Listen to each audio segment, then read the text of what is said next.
The emotional stress of having to constantly churn content has reduced significantly. We can actually address projects and not be so stressed about it or like, oh my gosh, we have this whole mountain of work requests. We can actually do it and pace ourselves using the AI tools that are available to us.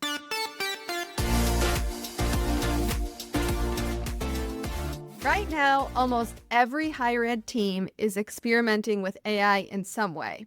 But there's a huge difference between a few staff members casually testing ChatGPT prompts and an entire team confidently integrating AI into daily work. Today's guest has spent the last few years helping teams close that gap. I'm here with Tina Miller, the Executive Director of Creative and Communications at Arizona State University's Enterprise Technology Division. She's also the founder of the AI Beacon Network, a consortium of more than 175 higher ed institutions focused on AI literacy, leadership, and community.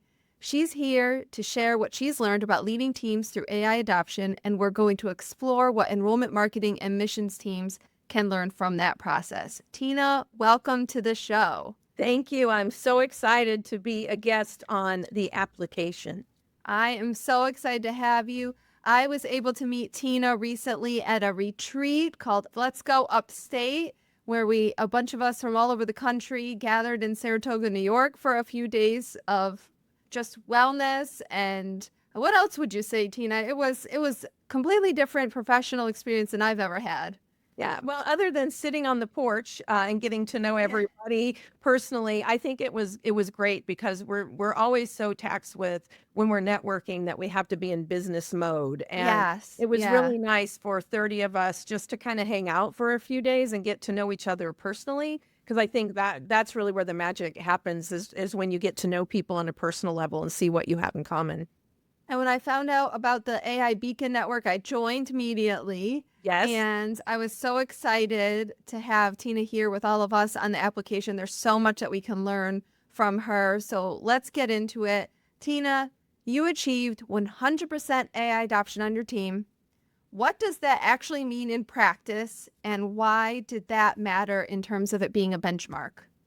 Well, for me, when I first came to Enterprise Technology, which is the IT division of Arizona State University, I started in the summer of 2023. So I've been there about 3 years now. And AI wasn't even talked about. So it was not even something that was mentioned in my job interview. And then my first job when I came to Enterprise Technology was to create a 120 slide deck for our university president to capture every single AI project that was out there. So I knew that my team was uniquely positioned to lead a lot of this. And so I wanted to make sure that we were using the tools, that we were doing what we needed to do to move things forward. And so for me, I said to them in the summer of 23, I said, by the end of October, I want you all to have researched and identified at least three generative AI tools that you can start using for your work, whether it's one that's already offered at that time, it was kind of in the early stages, or one that you find yourself. And so my team did that. Now, 3 years later, we are 100% adopted with AI. We use it. Most of us use between 3 and 5 different Wow. tools on a weekly basis. And so I have a team of 9 women. And so we always say that we are hashtag NWLB, meaning no woman left behind. So we just want to make sure we're all using it. 100% is not necessarily compliance. It's just about not leaving anybody behind as we start using these tools. What happened on your team once you got there? What changes have you seen? Well, what I've seen ultimately is our output in work has increased exponentially. So, and for us, a lot of it has to because we are a storytelling unit. So, yes, we are the IT division, but But we are you're very. marketing and communications. Just happen to be in IT. Yes, and we're very fortunate at Arizona State University that we have a visionary chief information officer who really wants to make sure we're embracing all these AI tools, that we're doing our best to adopt it responsibly. So we do a lot of storytelling because not only are we shaping the narrative of AI for Arizona State University, but we're also looking at how can we tell stories about how we're delivering value to our community, students, faculty, and staff, as far as technology goes. And so because of that, we generate a ton of content. And in order to do that, AI has helped us kind of create some first drafts, create some ideas, not the final product, because you always have to have the human in the loop, but it has allowed us to turbocharge our content delivery. And I've also noticed too, Allison, to be quite honest with you, that my team, while we have a lot to work on, the emotional stress of having to constantly churn content has reduced significantly. So we can actually address projects and not be so stressed about it, or like, oh my gosh, we have this whole mountain of work requests. We can actually do it and pace ourselves using the AI tools that are available to us. There's no one that doesn't want that to happen. Yes. Right? That's universal. We all want. And so we're going to get to that. Tina's going to share some of the things that she's learned along the way so that all of us can get to that lower stress level. But can you tell us a little bit about what are some of the different roles that you have on your team? And did that mean that different roles, different team members were adopting AI differently? Yeah, I love that question. So for us, I have two directors, and one of them focuses on strategic communications or internal. The Okay. other director focuses on external relations or the storytelling. So we have the two directors, and then I have a graphic designer, and then also a graphic designer slash videographer, photographer. I have a multimedia specialist, and then I have a strategic communications specialist. And then I also have two contract writers. So kind of runs the gamut of what, you would expect a comms team to have. And I would say their adoption is different because, again, there is no AI to me is no one size fits all. You have to determine what is going to work for you and your specific job responsibilities. And so I gave my team permission to say, again, research what's going to work for you, but I'm putting that on you. But I'm setting the expectation of we are all going to be using at least 3 Gen AI tools. And I am going to model that behavior by telling you what I'm doing and what I'm working on. So I did give them some autonomy to say, okay, you go figure out what tools might work. Maybe we already have them at ASU so that they don't have to go out and look. But I would say, each one of my team members uses it for their capacity. Like, for example, our videographer and photographers, they use a lot of Adobe products because they want to make sure that they're getting the best editing possible. And there's AI now built into some of these things that are already native to their work. It's just unlocking that and knowing how to use it, right? So sometimes it's not even additional. It's within the resources and the tools that you've always been using to do this work. But now it has different tools, different opportunities in it. Yeah, I would say Canva is one of those. Like, we that's a can't good one, exist without Canva. And so there's a lot of new tools and things that are always updates and new uses that are always coming out, like in Canva. And my whole team uses Canva, and I count that. Are you using the AI tools within with that platform? I couldn't live without Canva. Couldn't do it. So you developed the AI adoption framework. Did that come out of this experience with your team, or did it come out of the AI Beacon Network? How did that come to be? It was kind of a swirl of a lot of things. And so, as you know, I founded the AI Beacon Network. So I started with 16 members 2 years ago, and I just came up with a charter at a conference that said, hey, would you like to join me? Because I don't feel that higher ed is fully represented. And so from that, I do programming each month. And so we meet once a month, the third Thursday of every month, except in the summer. And so I started understanding and hearing what our colleagues in higher ed, some of those even in admissions and enrollment marketing, what their challenges were. And then speaking across the country at conferences, I was hearing the same thing. Working on my team, the same thing, as I saw that the adoption principles are kind of the same everywhere. I will say too that I do some consulting for some universities, and I've noticed this with them too. And so I think it's universal. And you want me to explain what? Yeah, walk us through that, because I think people who are trying to, if we're these people who are using tools or have like a scattering of people, right, who are using these, and we're really trying to move our team to a space where we're fully leveraging, right? Understanding this adoption framework is helpful for any leader or any professional who's trying to make this happen. So yeah, walk us through the steps of this framework. I would love to. And just a little disclaimer, dear Allison, I will be talking about this at the EduWeb conference coming up this Yes. summer. I know that you're the chair of, so congratulations. But yes, so I will talk about it. But there's actually 3 points to it. So if you look at a triangle and you segment that triangle by thirds, so you have the very bottom, the middle, and then the top.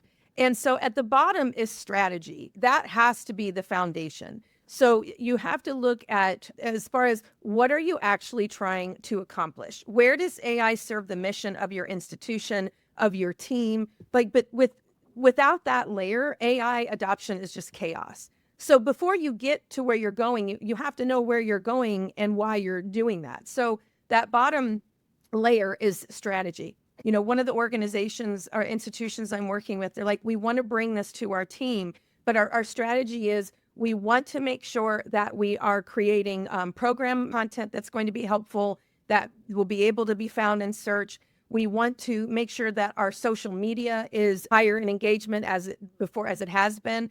And then also we want to turbocharge our web copy.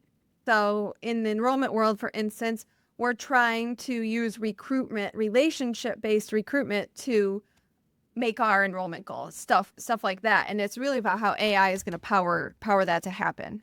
Yeah, and I love Right. that is actually a really good point. So AI shouldn't really enter the strategy, that foundation of the triangle. It's not ready yet. You have to, like I said, you have to build your strategy first.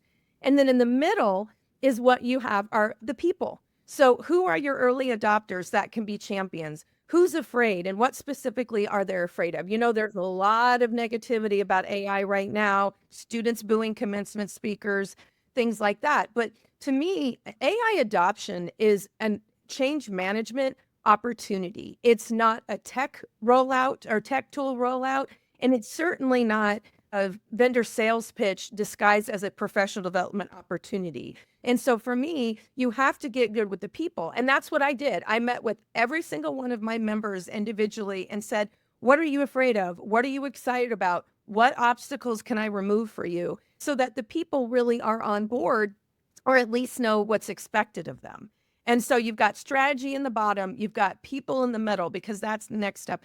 And Allison, then the tip of that triangle are the tools. Because once you have the strategy of what you want to accomplish, once the people have the training and they know what's expected of them, then the tools are the easy part. And sometimes then the tools might already be available in your institution. So then it's a matter of how you want to use them. And if the tools aren't available, and hopefully you have the budget or the inclination, then you can tell your team, okay, let's look at some of what these AI tools can do. And if they pass the security guidelines at your institution, then try them. It's, so really the tools are the last part. But what a lot of institutions and organizations do is they kind of invert that triangle. They start with the tools as the broad part. The middle is the strategy. Like, we have the tools, we got to do AI. Okay, well, we need to plug AI into the strategy. And the very tip of that is people. You have to get people on board before you get the tools ready. So that's what that intentional AI adoption framework is about. Strategy first, then people, then tools. What are some of the practical ways you've seen organizations or teams move from the people to people actually using the tools? That connection point. I mean, is it trainings? Is it having a library of prompts? What are these things that help us fill that gap? Yeah. Well, so in one of the most recent surveys with the AI Beacon Network, almost 55% of our members say that the largest barrier to AI adoption is training and development. Yes. And yeah, so I've seen that stuff too. Yeah. And honestly, I have surveyed the members every semester for 4 years, every semester, so 4 semesters, and that never changes. And so training is really the important part of it. Is what kind of training can we offer? And it might be if your institution already has enterprise models, like at ASU, we have ChatGPT, we have Gemini. Maybe that's what you need. But as the leader, I think that's part of, maybe you partner with IT, maybe you partner with HR or organizational development, but you've got to find the right training. And if not, there are lots of resources outside of your organization that can help you. But training is number one. And I would say the other two things that our members say that are obstacles to adoption are a lack of a collaboration across the system. So, AI, for most part, is an individual task. It's an individual thing where rarely are you sitting around in a room full of other Yes. people Yeah, working on that's the not same. what you're using it. Yeah. Yeah. Yeah. So I think, that's part of it. And then the third thing they talk about is there's a lack of institutional alignment. And so I think sometimes people are just waiting for their leaders, their president, their dean, whomever, to say, okay, we're going to go forward with this. In the meantime, you just have random experimentation everywhere until somebody puts a stake in the ground and says, this is what I expect and this is what we're doing. The good news is this episode is coming out in the summertime. And enrollment teams and admissions teams, the marketing teams, summertime is the time to kick off training, do professional development, oftentimes doing retreats. So what advice would you give to the leaders and even the team members who perhaps are being asked for what they want to see as part of those options this summer? What would you tell them? What advice would you give? Well, I would say, first of all, as a leader, take a look at yourself and where is your AI adoption, because you have to model the behavior. And so I think that's part of it, is if you are a leader of a team, is actually looking around, taking stock and saying, okay, who's using it, who's not. Maybe you already have put that stake in the ground, which is great. But I think that's part of it, is just checking in with yourself to see where you're at on it. And are you using it? Because experimentation, to me, is the best teacher. And you don't have to know it all. You don't have to be perfect at it. But I do think that you have to take a look at yourself and say, okay, where can I learn more about this? Because this isn't going to be a popular answer, but I understand the trepidation that students today have with AI. But booing the commencement speakers is not going to change the fact that this technology is evolving rapidly.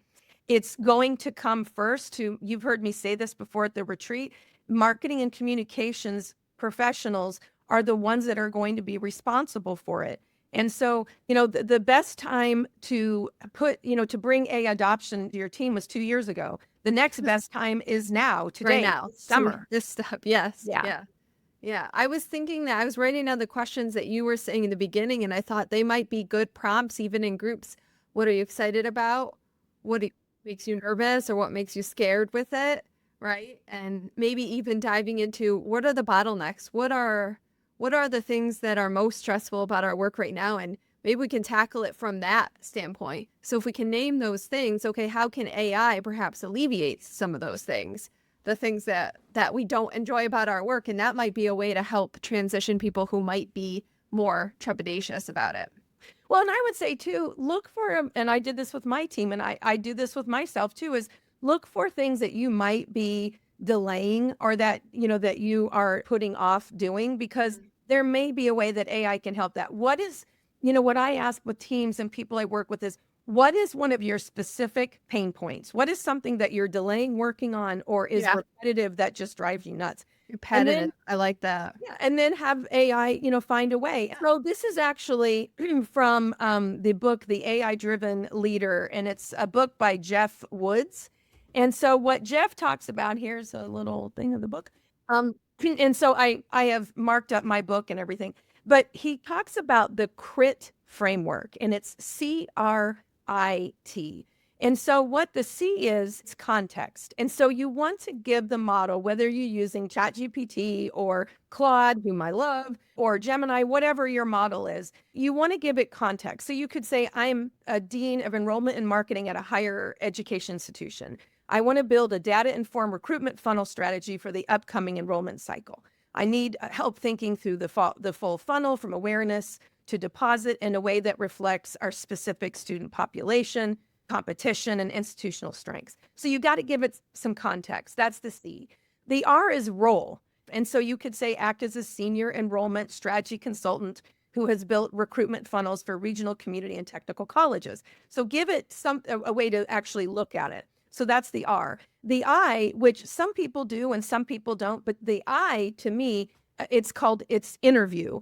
And to me, this is where if you're not quite sure where you want to go, any road will take you there. You can have the model interview you. You can say, That's my favorite thing to do. yes, exactly. Ask me questions. Ask me questions. Yes. And not just that, find holes where I'm not, like, if I'm giving you context or whatever, find holes or blind spots that I don't have, because, AI is trained to be sycophantic. And so I say, disagree with me, find the holes in where I'm going, and they're happy to do that. And then finally, the T is task. So using the answers from your interview, from the role, from the context, produce a recruitment funnel strategy with recommended tactics, owners, and timing for each stage, like awareness, inquiry, application acceptance, and your favorite one, deposit. That CRIT model I have found has really 10x'd my AI output just because it's allowed me to put it in that framework. I love that. That's so actionable. Yes. Thank you. What do you say? Because I'm thinking that people who are listening right now are thinking about this question. What do you say to someone who says, AI is not part of my role? AI can't help my role. It's not for me. Well, I would say that, again, and it's kind of what I alluded to before about booing commencement speakers. I think it first comes down to the leader. And if the leader is modeling that behavior, then the team should also be modeling that behavior. If the leader of that group is flip-flopping on, well, it's kind of okay, I only use it every once in a while, well, then that almost gives permission for employees to do the same. So for me, you're not asking them to be an AI expert. You're asking them to try one thing once and just see how that happens. Because again, this technology is not going away. And so saying it's not part of your job, to me, it is our job. It's part of everything. It is. It's part of everything. Your institution has a responsibility to remain competitive, and that requires an AI-forward workforce. So you can be committed to a human-centered, responsible approach to the transition that people are making, but you can't, as a leader, you can no longer support roles that refuse to evolve with these tools. That's a hard message for people, but hiring or retaining individuals who refuse to learn the technology is a disservice to your institution, because leaders must do what's right for the institution's long-term survival. You've seen this, I know, with all the people that you interview, with people in my AI Beacon network, schools are closing.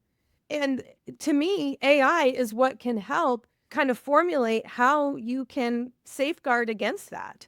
I was going to ask you, what are the risks of staying in this like scattered use of AI tools versus, an actual strategy and an adoption strategy? And I think you just named it. It's honestly about remaining competitive in a really competitive marketplace. If you're not going to do it, you will be left behind. You and I have met people, I'm all through higher ed, who are just so, they're just raving fans of their institutions, and for all reasons why, but to me, if you're working at an institution and you're not looking at how you can continue to make that institution competitive and relevant, then why are you working there? If you love the institution so much, you need to help move it forward.